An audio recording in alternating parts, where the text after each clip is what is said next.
Norfolk Public Schools, the City of Norfolk, MacArthur Center, and over 50 community partners welcome thousands of parents and students to the first ever Unity in the Community celebration. During this back-to-school event, students of all ages received backpacks, school supplies, books, and valuable information about the upcoming school year.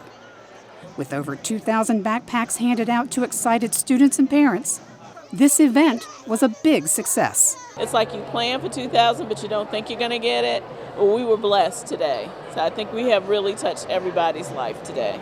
I hope they really feel a sense of unity and that the community is really behind them and they want their kids to be successful this year, because that's really what it's all about. Everyone has formed together. So this is like an idea, a conception that really came to life. So I am so grateful. The turnout is phenomenal, and I'm so happy that the kids, this is who it's all for.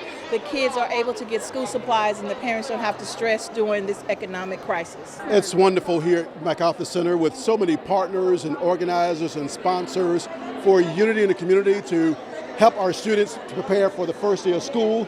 We want to ensure that they're not only ready, but more importantly, they have the abilities, the tools, the resources to succeed on day one. It's a nice backpack, you know, it fits well, and yeah, it's a bunch of supplies in here that help me out. It's a good event. It's a good way to get kids to get supplies that they might not have, and get a good community together and just get everybody right. Really, it's a blessing. It's a struggle when you have a lot of kids, and you know the list of what you got to bring to school is a lot. It's just astonishing that you have so many people coming to provide these resources, and not just getting the kids excited for school, but the parents as well.